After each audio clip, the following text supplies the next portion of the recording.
Vijay CM అవుతున్నాడు. ఇంకా 2-3 రోజులు రేపు ఎల్లుండో ప్రమాణ స్వీకారం కూడా చేయబోతున్నాడు.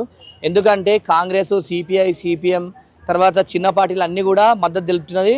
మ్యాజిక్ ఫిగర్ దాటిరు. గవర్నర్ దగ్గరికి కూడా పోయి టైం తీసుకొని ప్రమాణ స్వీకారం 100% చేస్తాడు. ఎందుకు ఇప్పటి వరకు గవర్నర్ గారు కూడా 118 కావాలని చెప్పి ఆయన మీద చాలా వ్యతిరేకత వస్తుంది, సినీ ఇండస్ట్రీ నుంచి కావచ్చు, ప్రజల నుంచి కావచ్చు. అంటే ఒక్కటండి, భారత రాజ్యాంగం విరుద్ధంగా గవర్నర్ గారు ఏం చేయలేడండి. ఎందుకంటే మన భారతదేశంలో రాజ్యాంగం ఉంటుందండి. రాజ్యాంగం ప్రకారమే వెళ్ళాలి. ఎందుకంటే మ్యాజిక్ ఫిగర్ కంపల్సరీ కావాలి, ఆఫ్ అనేది కంపల్సరీ.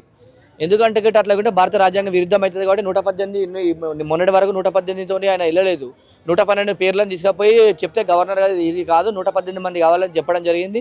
ఎందుకంటే గవర్నర్ గారు కూడా రాజ్యాంగంకు వ్యతిరేకంగా అయితే చేయలేరు కాండి, రాజ్యాంగాన్ని అనుసరిస్తూ పాటిస్తూ ముందడికి వెళ్తారు. కాబట్టి ఇప్పుడు 118 సంఖ్య చేరింది. విజయ్ గారు ముఖ్యమంత్రి పదవిని పొందబోతున్నాడు. మోడీ గారు ఇదంతా వెనుకొండి జరిపిస్తున్నారంటారు. అదేం కాదండి, అక్కడ ప్రధాన సమస్య ఏమొచ్చిందంటే అక్కడ ఇండియా కూటమి, ఎన్డీఏ రెండు కూడా పొత్తులు పెట్టుకున్నటువంటివి ఉన్నాయి చిన్న పార్టీలతోని.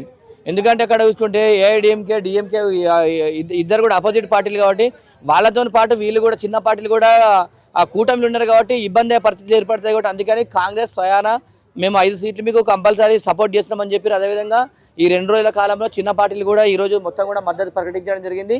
ఏదైనా ఒకటి గుర్తుపెట్టుకోవాలంటే రాజకీయ పార్టీలు ప్రజలు మనల్ని అధికారం వద్దు అని చెప్పేసి మనకు ఓటైనప్పుడు ఎవరికైతే ఓటేస్తారో వాళ్ళకే కూడా మనం మద్దతు తెలిపే విధంగా ఉండాలి తప్ప ఇవాళ కావాలనుకొని కుట్రపూరిత రాజకీయాలు చేస్తామంటే రాబోయే రోజులలో అలాంటి పార్టీలకు పుట్టగతులు లేకుండా పోతాయి, అలాంటి పార్టీలు కూడా ఉండకుండా పోతాయి. చేస్తున్నారు విజయ్ గారు. విజయ్ తలపతి తమిళనాడు ముఖ్యమంత్రిగా ప్రమాణ స్వీకారం చేయబోతున్నాడు. ఇది మాత్రం సక్సెస్. ఇస్తే మంచిదే అండి. ఎందుకంటే మనం చూసుకుంటే గిట్ట అక్కడ సినీ రంగం వాళ్ళు అందరూ కూడా భయపడ్డారండి. ఒక జయ్యుని తర్వాత త్రిష ఇద్దరు మాత్రమే సపోర్ట్ చేయడం జరిగింది విజయ్ తలపతికి. ఇలా గెలిచిన తర్వాత అందరు విజయ్ మనోడు అని చెప్పేసి మాట్లాడుతున్నారు తప్ప ఇలా ఎలక్షన్ ముందు ఒక్కరు కూడా అసలు సపోర్ట్ చేయలేదు. ఎందుకంటే అందరూ స్టాలిన్కి భయపడి చేయలేదు. మమ్మల్ని ఏమైనా ఇబ్బంది చేస్తాడు, మా సినిమాలకైనా పర్మిషన్ ఇస్తాడు అయ్యాడు, అసలు సర్వేలని కూడా విజయ్ మన స్టాలిన్ వైపే అని చెప్పేసి అన్నారు. కానీ సర్వేలు కూడా మహిళలు అందరూ కూడా, మహిళా శక్తి అందరూ కూడా విజయ్ గారికి మొత్తం మంది వేసి విజయ్కి ఎట్లా మోయించారంటే, అదేవిధంగా చిన్నపిల్లల్ని కూడా మనం యూట్యూబ్లలో చూస్తుంటే పిల్లలు ఏడుస్తారు, విజయ్ మామకు ఓటేయండి, విజయ్ మామకు ఓటేయండి అని చెప్పి అంటే ఎంత అభిమానం ఉంది. ఏదైనా కూడా తమిళ ప్రజలు గ్రేట్, విజయ్ గారు కూడా గ్రేట్ అని చెప్పి తెలియదు.